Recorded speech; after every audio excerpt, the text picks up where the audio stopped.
Hi friends, online preparation में आप सभी का बहुत बहुत स्वागत है।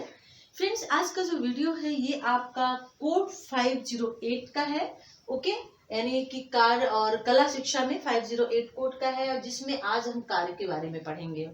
जो मुझे टॉपिक लग रहे हैं कि जो आपके लिए इम्पोर्टेंट है, वही हम टॉपिक यहाँ पे लेके आ रहे हैं और आपको समझा रहे हैं, क्योंकि ऑलरेडी सभी वीडियोज अवेलेबल है, आपने वॉच भी किया है। तो एक रिवाइज के तहत रिवीजन के लिए कि जो क्वेश्चन इंपॉर्टेंट है वो ले लेते हैं। ठीक है, तो इसमें आज हम कार्य देखेंगे और कार्य में फिर कार्य के प्रकार देखेंगे। ठीक है ना, तो सबसे पहले कार्य देख लेते हैं कि कार्य है क्या। देखिए, कार्य जो है एक तरह से हम कह सकते हैं कि गतिविधि होती है, एक्टिविटी होती है, और हम कह सकते हैं इसकी अगर एक अर्थ हम दें अच्छी तरह से कि कार्य क्या है, तो एक ऐसी गतिविधि जिसमें शारीरिक श्रम सम्मिलित होता है। ठीक है, या जिसमें श्रम सम्मिलित होता है, तो कार्य को हम कह सकते हैं, क्योंकि कार्य हर एक कोई करता है, सिर्फ मानव बस ही कार्य नहीं करता है। जो जीव जंतु होते हैं, पौधे होते हैं, वो भी कार्य करते हैं। अब आप कहेंगे कि मानव को तो समझ में आता है, जीव जंतु और पौधे जो है वो कैसे कार्य करते हैं। तो देखिए, कार्य का मतलब होता है काम करना, किसी न किसी तरह से जुड़े रहना, कुछ ना कुछ करते रहना। तो जीव जंतु भी जो होते हैं वो भी काम करते हैं अपने लिए, या तो घर से उनको भोजन किया तो अपने लिए बहुत सारे भोजन की तलाश करते हैं, जो पालतू नहीं होते हैं। ठीक है ना, जो पेड़ पौधे होते हैं वो भी जो है अपने लिए भोजन बनाते हैं, तो भोजन बनाना भी तो उनका कार्य हो गया ना। इसलिए कार्य जो होता है तो सिर्फ मानव का नहीं है, बल्कि जीव जंतु का भी है।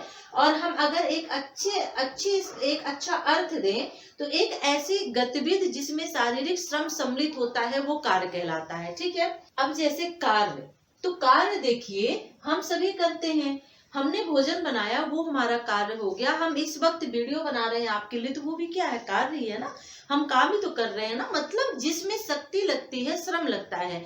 तो इस वक्त मेरी इसमें एनर्जी लग रही है, आप सुन रहे हैं, आप भी उस वक्त काम ही तो कर रहे हैं ना, सुनने वाला काम कर रहे हैं। तो हम जो इस वक्त काम कर रहे हैं, मैं इसको अब आगे चल के एग्जाम्पल दूंगी, इसी में से समझाऊंगी जब आप प्रकार में पढ़ेंगे। तो कार्य जो है, हर एक व्यक्ति अपने जीवन में कुछ ना कुछ गतिविधि करता है, एक्टिविटी करता है, चाहे वो शारीरिक रूप में हो, चाहे वो मानसिक रूप में हो, वो कार्य कहलाता है। ठीक है, कार्य जो है, तो कार्य में क्या लगता है, श्रम लगता है। बिना श्रम के तो कोई कार्य नहीं होगा ना। हम कहते हैं आप बैठे बैठे भी कुछ करिए, तो उसमें भी आपको कुछ ना कुछ तो श्रम करना है। आप बैठे बैठे, कोई कह गया यार बैठे हो तो हमें बुक ही उठा के दे दो, आपने उसको उठाया दिया, श्रम तो लगा ना आपका। तो कार्य में श्रम यूज होता है।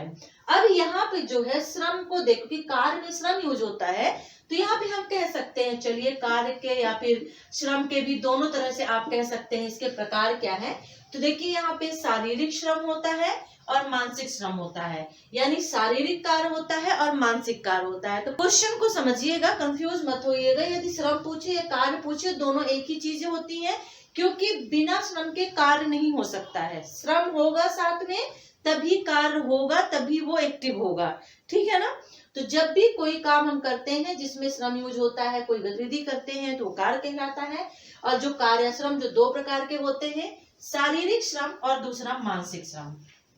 अब इनको एक्सप्लेन कर लेते हैं कि शारीरिक श्रम क्या है और मानसिक श्रम क्या है। ठीक है, शारीरिक श्रम के अंतर्गत वो चीजें आएंगी जहां पे शरीर श्रम करता है, शरीर की शक्ति लगती है। ठीक है, वो शारीरिक श्रम हो जाता है, यानी जहां पे जो भी हम एक्टिविटी करते हैं, गतिविधि करते हैं, वहां पे शरीर का जो रोल होता है ज्यादा इंपॉर्टेंट होता है। ठीक है, और मानसिक मानसिक श्रम में या मानसिक काम में एक ऐसा काम या ऐसा श्रम या ऐसी एक्टिविटी, ऐसी गतिविधि जहां पे हम कोई कार्य करते हैं, कोई एक्टिविटी करते हैं और मस्तिष्क हम यूज करते हैं, यानी मस्तिष्क का, माइंड का जहां पे हम यूज करते हैं, वो क्या कहलाता है, मानसिक श्रम कहलाता है। और जहां पे हम अपने हाथ पैर का यूज करते हैं, वो क्या कहलाता है, शारीरिक श्रम कहलाता है। एज एग्जाम्पल यहाँ पे हम देख लेते हैं कि इस वक्त जो है, और दोनों तरह के भी श्रम होते हैं, ये भी बता दें, मानसिक और शारीरिक श्रम, यानी कि जहां पे मानसिक और मस्तिष्क का और शरीर का दोनों जगह का जिस गतिविधि में या काम में यूज होता है, वो शारीरिक और मानसिक श्रम कहलाते हैं। ठीक है, तो फ्रेंड्स, शारीरिक श्रम जिसमें शरीर का वर्क होता है, श्रम होता है, ठीक है ना। जैसे कि हम कह लें कि हाथ पैर का यूज जिस काम में हम ज्यादा करते हैं, कपड़े धोने, खाना बनाने, बर्तन धुलने, इन चीजों में जो एक्टिविटी में हमारे हाथ का पैर का ज्यादा यूज होता है, ये सब चीजें शारीरिक श्रम के अंतर्गत आती हैं। और ऐसा वर्क जिसमें हाथ का यानी कि शरीर का जो काम होता है वो कम होता है और हमारे मस्तिष्क का, माइंड का यूज ज्यादा होता है। जैसा कि मान लीजिए आप कोई ऐसा काम कर रहे हैं, आप पढ़ रहे हैं, पढ़ते वक्त क्या होता है कि माइंड का यूज हमें ज्यादा करना पड़ता है और शरीर का हमारा यूज उस वक्त कम होता है, ठीक है ना, क्योंकि उस वक्त माइंड हमारा एक्टिव होता है। इसी तरह जैसे मैं यहाँ पे आपको पढ़ा रही हूँ, तो इस वक्त जो मेरा है शरीर का भी श्रम लग रहा है और माइंड का भी श्रम लग रहा है। मेरा ये जो इस वक्त स्पीच है दोनों के बीच में आ जाता है, क्योंकि मैं लिख भी रही हूँ यहाँ पे, तो इसलिए मेरा जो शरीर है वो भी काम कर रहा है, लेकिन साथ में मेरा माइंड भी एक्टिव है, क्योंकि मुझे आपको बताना पड़ रहा है। इसको आप एक अच्छे उदाहरण से और समझ सकते हैं, लाइक जैसे कि आप बागवानी कर रहे हैं, ठीक है ना, या फिर आप कोई कटिंग कर रहे हैं, सब्जी काट रहे हैं, कुछ भी कर रहे हैं, बागवानी में ही कुछ कर रहे हैं, उस वक्त आपके जो ये दोनों श्रम होते हैं, इन दोनों का यूज होता है। क्योंकि उस वक्त जो है आपका जो बॉडी है वो तो एक्टिव है ही है, काम कर ही रहा है, क्योंकि आप कटिंग कर रहे हैं, अपने हैंड्स का आप यूज कर रहे हैं, लेकिन साथ ही साथ में अपने दिमाग को भी आपको स्थिर रखना पड़ रहा है, माइंड को, मस्तिष्क को भी स्थिर रखना पड़ रहा है। क्यों? क्योंकि आप कटिंग के साथ साथ में आपका दिमाग ये भी चल रहा है कि कहीं हमारे हाथ ना कट जाए, ठीक है ना। तो आपकी जो एक नजर है, आपकी जो पैनी नजर है, वो अपने टूल्स पे होगी, औजार पे होगी, ठीक है, कि कहीं मेरे हाथ ना कट जाए, इसलिए मैं आराम से काटूं।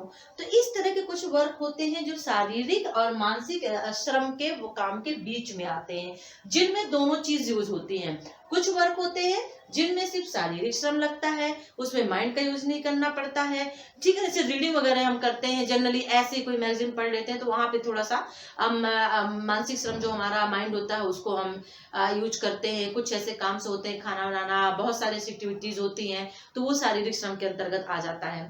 तो कार्य क्या है? तो आप कह सकते हैं एक इसकी अच्छी बढ़िया जो परिभाषा है, एक अर्थ है, हम दे सकते हैं कि कोई व्यक्ति जब अपने लिए या समाज के लिए किसी उत्पादन करता है, ठीक है ना, कि अपने लिए समाज के लिए कोई भी उत्पादन करता है जिसमें शारीरिक श्रम लगता है, वो क्या कहलाता है? कार्य कहलाता है, ठीक है। क्योंकि उसमें श्रम का लगना तो जरूरी है, कोई भी कार्य हो श्रम तो लगेगा, कम ज्यादा हो सकता है। आप बिल्कुल नहीं कह सकते हैं कि हम कोई ऐसा काम नहीं है जो आप कह दो कि श्रम नहीं है। आप बैठे भी हो तो बैठे बैठे भी आपको थकान लगी जाएगी। तो श्रम हर एक काम में लगता है, किसी में कम किसी में ज्यादा लगता है। कि श्रम के प्रकार हो जाते हैं कि जो श्रम है वो शारीरिक श्रम होता है, मानसिक श्रम होता है। तो ऐसा काम, ऐसी गतिविधि जिसमें शरीर का यूज ज्यादा होता है तो वो शारीरिक श्रम हो जाता है। और ऐसी गतिविधि, ऐसा काम जिसमें हमें मस्तिष्क के, अपना माइंड जो है ज्यादा लगाना पड़ता है, तो वो मानसिक काम हो जाता है, जिसमें मस्तिष्क का यूज ज्यादा होता है। और आप इसको एक्सप्लेन करने के साथ में एग्जाम्पल जरूर लिखिए। यदि ये क्वेश्चन आता है, आप अच्छे मार्क्स तभी ला सकते हैं जब कोई भी क्वेश्चन पूछे और उसमें यदि आप उनके एग्जाम्पल देते हैं। जैसे इसमें कार्य पूछा और कार्य के श्रम के प्रकार, तो शारीरिक श्रम, मानसिक श्रम, अब इसमें आपने इनको तो एक्सप्लेन कर दिया। अब आप इसमें यदि एक एग्जाम्पल दे दे, जैसे करके एक्सप्लेन करने के बाद जैसे, और एक एग्जाम्पल दे दे, फिर शारीरिक श्रम में भी जैसे करके एक एग्जाम्पल दे दे, तो बहुत अच्छे से इसको आप लिख सकते हैं और अच्छे नंबर ला सकते हैं। अब चलिए इसमें एक न्यू वर्ड ले लेते हैं, एक टॉपिक ले लेते हैं, जो होगी आपकी आजीविका। ओके, इसको थोड़ा समझते हैं कि आजीविका क्या कहलाता है, ठीक है ना। यहीं पे हम इसको एक्सप्लेन कर देते हैं। देखिए, आजीविका का मतलब, जैसे नहीं बोलते हैं कि आजीविका पालन करना, जीवन को चलाना, तो आजीविका का मतलब भी वही होता है कि हर एक व्यक्ति अपने जीवन को चलाने के लिए, जिंदा रहने के लिए कुछ ना कुछ वो करते हैं, कुछ ना कुछ काम करते हैं जिससे उनका जीवन चले, ठीक है ना। अपने पेट को भरने के लिए या फिर अपने भरण पोषण के लिए वो कुछ ना कुछ काम करते हैं, वही आजीविका कहलाती है, ठीक है। अपने लिए, अपने घर के लिए, जैसे आपके पेरेंट्स हैं तो वो जॉब कर रहे हैं, सर्विस कर रहे हैं, किसके लिए कर रहे हैं? अपने साथ साथ में आपके लिए भी कर रहे हैं। क्यों कर रहे हैं? क्योंकि अगर वो सर्विस नहीं करेंगे, जॉब नहीं करेंगे, कहीं वर्क नहीं करेंगे, तो उनका जीवन कैसे चलेगा? भरण पोषण आपका उनका कैसे होगा? तो जो व्यक्ति अपने जीवन के लिए, अपने भरण पोषण के लिए जो भी काम करता है, जो भी वर्क करता है, वो आजीविका कहलाता है, ठीक है ना। अब यहाँ पे थोड़ा सा समझ लेते हैं, आजीविका का एक संबंध है। क्या महत्व हो सकता है श्रम से? श्रम, क्योंकि देखिए आजीविका का और श्रम का गहरा संबंध है, ठीक है। क्योंकि जो व्यक्ति आजीविका यानी कि कुछ ना कुछ काम वो कर रहा है और कुछ ना कुछ काम कर रहा है तो वो श्रम कर रहा है। काम का मतलब ही होता है श्रम। तो जब वो कुछ ना कुछ कार्य कर रहा है, भले वो कुछ भी कर रहा हो, तो वो क्या कर रहा है? श्रम कर रहा है। अच्छा, श्रम किस लिए कर रहा है? अपने लिए, अपने परिवार के लिए, ठीक है ना। श्रम जो है वो किसके लिए कर रहा है? अपने लिए, अपने परिवार के लिए। तो श्रम का महत्व हुआ ना यहाँ पे। और यदि वो श्रम कर भी रहा है तो किस चीज के लिए? आजीविका के लिए कर रहा है, घर परिवार के लिए तो कर रहा है, लेकिन आजीविका के लिए कर रहा है कि कुछ घर में उसके पैसे आए जिससे उसका फैमिली है उसका भरण पोषण हम कर सकें, ये आजीविका कहलाती है। तो कार्य, श्रम, आजीविका बहुत सी ऐसी चीजें हैं जो बिल्कुल एक दूसरे से जुड़ी हुई हैं। सिर्फ इनको समझने का एक तरीका होता है। अगर आप इस कॉन्सेप्ट को समझ लें कि कार्य क्या कहलाता है। अब कार्य है, कार्य से जुड़ा हुआ हमारा श्रम है। हम कार्य तभी कहेंगे परफेक्ट होगा जब उसमें श्रम होगा। बिना श्रम के कार्य तो हो ही नहीं सकता ना। तो कार्य से जुड़ा हुआ श्रम है। अब जब कार्य में श्रम शामिल हो जाता है तो श्रम भी दो भागों में विभाजित हो जाता है, शारीरिक श्रम और मानसिक श्रम। अब ये दोनों अलग अलग हो जाते हैं। अलग अलग होके भी कहीं कहीं पे दोनों एक हो जाते हैं। दोनों चीजें यूज होती हैं। उसमें शारीरिक श्रम भी लगता है, मानसिक श्रम भी लगता है, मस्तिष्क को भी उसमें लगाना पड़ता है और हाथ पैर भी काम करते हैं, ठीक है ना। अब इसी तरह से आजीविका हो गया। तो आजीविका जो है यानी कार्य यानी श्रम से जुड़ा हुआ है। हर एक व्यक्ति अपने जीवन में कुछ ना कुछ कार्य करता है, अपने घर को, अपने परिवार को, अपनी फैमिली को संभालने के लिए, भरण पोषण के लिए। तो क्या हो जाता है? कार्य हो जाता है, श्रम। अब उस कार्य में श्रम तो निहित ही है। कोई व्यक्ति कार्य करेगा तो वो श्रम तो करेगा ही करेगा। ऐसा कोई काम नहीं कि हम कार्य करें उसमें श्रम न लगे। हाँ, कम ज्यादा लग सकता है, सिर्फ इतना है, ठीक है। तो आजीविका को हम एक एग्जाम्पल से समझ लेते हैं थोड़ा सा। बहुत सारे एग्जाम्पल है। मान लीजिए आप यहाँ पे एक है एग्जाम्पल दे सकते हैं, लिख सकते हैं दुकान का, ठीक है ना। जो दुकान वाला है, ठीक है ना, जिसकी दुकान है, व्यापारी है, वो क्या करता है? वो सामान को बेचता है, ठीक है ना। सामान को बेचता है, किस लिए बेचता है? क्योंकि उसको जब बेचेगा तो उससे क्या मिलेगा? पैसा मिलेगा। जब उसको पैसा मिलेगा तो वो उसकी आजीविका है, वो पैसा उसकी आजीविका है, ठीक है ना। एक जो किसान है, आप यहाँ पे ले सकते हो, एक एग्जाम्पल ले सकते हो आप किसान का, कि जो एक किसान है वो भी वही काम करता है। वो जब उगाता है तो उगाने के बाद कुछ चीज तो अपने लिए रखता है, लेकिन और जो फसल होती है उसे बेचता है। बेचना भी उसकी मजबूरी होती है, क्योंकि उसे भी क्योंकि खेती तो फसल तो कुछ एक दो चीजों के लिए कर रहा है ना, और जो चीजें हैं उसको पैसे से खरीदनी होंगी। पैसा कहाँ से आएगा? जब वो फसल को बेचेगा। तो वो फसल को बेच रहा है, फसल को बेचने के बाद जो पैसा मिल रहा है उससे उसकी आजीविका चल रही है। तो रोटी, कपड़ा और मकान, ये चीजें आजीविका के अंतर्गत आती हैं। और रोटी, कपड़ा और मकान के लिए पैसा चाहिए होता है। पैसा तभी आएगा जब आप कोई ना कोई कार्य करेंगे, कार्य करेंगे तो श्रम लगेगा। ये सभी चीजें आपके कार्य से रिलेटेड है। कार्य, श्रम, आजीविका, शारीरिक श्रम, मानसिक श्रम, सब कुछ इसी के अंतर्गत आता है। और एक चीज याद रखिएगा कि हर एक व्यक्ति जो भी काम, जो भी गतिविधि कर रहा है वो सामाजिक मूल्य ही है। यानी कि जो भी काम, जितने भी श्रम यहाँ पे यूज हो रहे हैं, जो भी काम हो रहा है वो सब सामाजिक मूल्य के अंतर्गत हो रहा है। तो आज की वीडियो में हमने देखा कार्य और यानी श्रम। कार्य में श्रम लगता है, बिना श्रम के कार्य नहीं हो सकता है। तो किसी भी गतिविधि को करने के लिए, या जब व्यक्ति समाज या परिवार के लिए, अपने लिए कोई भी उत्पादन करता है जिसमें शारीरिक श्रम लगता है वो कार्य कहलाता है। तो शारीरिक श्रम लगना कार्य कहलाता है। श्रम या कार्य दो तरह के होते हैं, शारीरिक और मानसिक। जिसमें शरीर का यूज ज्यादा होता है वो शारीरिक श्रम होता है, जिसमें शारीरिक श्रम लगता है वो शारीरिक श्रम, और जिसमें मानसिक श्रम यानी मस्तिष्क का यूज होता है तो मानसिक श्रम हो जाता है। फिर आजीविका मैंने भी समझा ही दिया।